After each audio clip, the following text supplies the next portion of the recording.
like to mix the paint fairly liquid so I can get several dots with each dip, so to speak.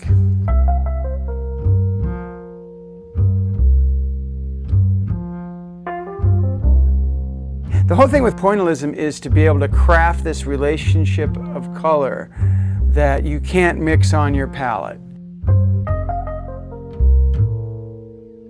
And so you mix it a dot at a time on your actual canvas.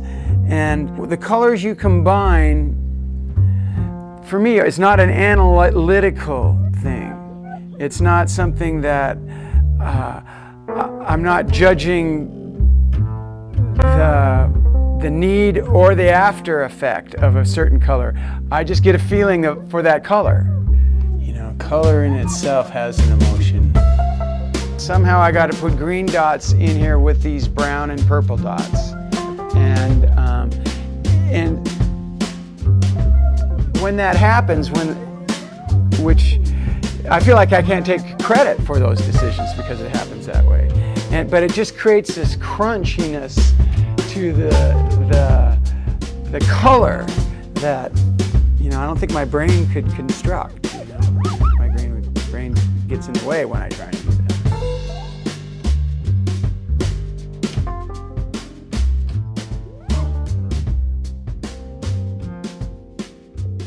You kind of have to divide it in two areas, my artistic life. You know, one is pre-committed artist, you know, which art was always a calling, and I never really had any aha moments or you know, it was just a gradual calling that started off in the margins of school books, and you know, and I'd be drawing things rather than taking notes, you know.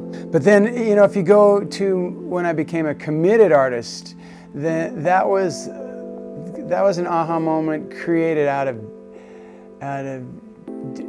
desperate dissatisfaction with my life, you know, like trying to extract meaning out of it, you know, and it was my ace in the hole my whole life, you know. I always did art, and I always, you know, for the last 25 years leading up to the point where I decided to become a full-time artist, I was doing art and getting commissions and trickling works out, but I'd never tested that as a way of life. You know, I have to credit my mom with being the one who finally kicked my ass into doing it, because I called her up one time and was complaining, you know, I hated my job, hated my life, basically, you know, and that I just, you know, felt like the only thing left for me to do was to be an artist, you know. And she says, you know, well, Kenny, why don't you shit or get off the pot? You know, and she was like approaching 80, and you know, that was a big thing for her to say, you know, and so I said, well, I'd love to, but I can't afford to, you know, and she said, well, I'm sending you $10,000, so you can quit your job and start, you know. Everyone else in my life thought it was a bad idea. You know, you're quitting your job as a project superintendent, you're making money, and you're going to do what?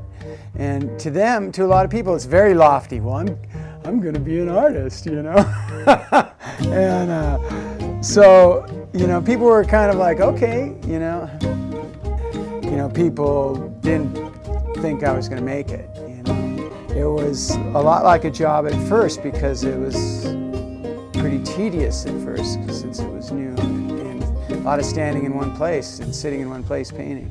But then the getting in the zone took over, and it became this joy, this place of joy that I just cannot wait to enter every day, you know.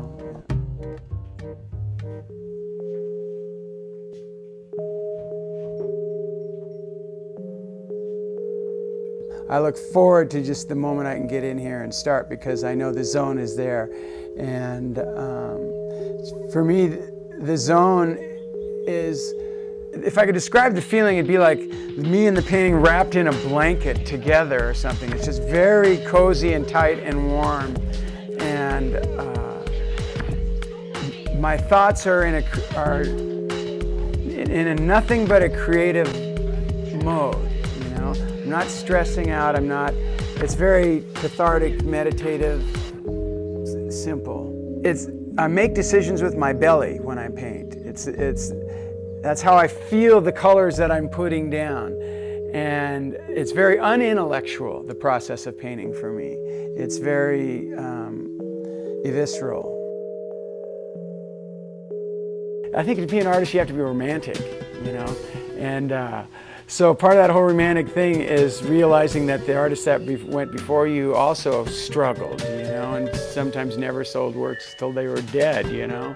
So, you know, when I first launched, when I had enough works to put up for sale, I went to a very well-known art show Saturday and Sunday, 2 times a month. So it was 52 times down there in a year. Well, I did it a whole year and didn't sell a single piece, not a single thing. And somehow I had to remain unfazed by that, you know, and I did, you know. I mean, ultimately, I believed in my work, and I still believe in my work, you know, and that's what had to carry me through. Basically, I'm overlaying this darker orange on top of this lighter orange, and together they create a color, you know, and a value. Pointillistic paintings have a shimmer to them that always grabbed me. And once I started doing things, I've never been tempted to even go anywhere else. But basically, it's just combining points of color to create another color. And in the midst of that, you can create colors that can't be created any other way. But they are totally unique. You can combine colors that, if you tried to mix them, would just create mud on your palette. And colors that you would think would be really in conflict with each other, you know. Put in greens with browns and purples and oranges all in the same area. And, you know, from a distance you've created like a gray or something, but you come in close, they explode, you know. So what I love about pointillism is they're rewarding from all distances, you know. You can get up really close and you're amazed by the composition of something, or you step back 10 feet and it totally transforms into something else. You know, there's nothing really quite like it.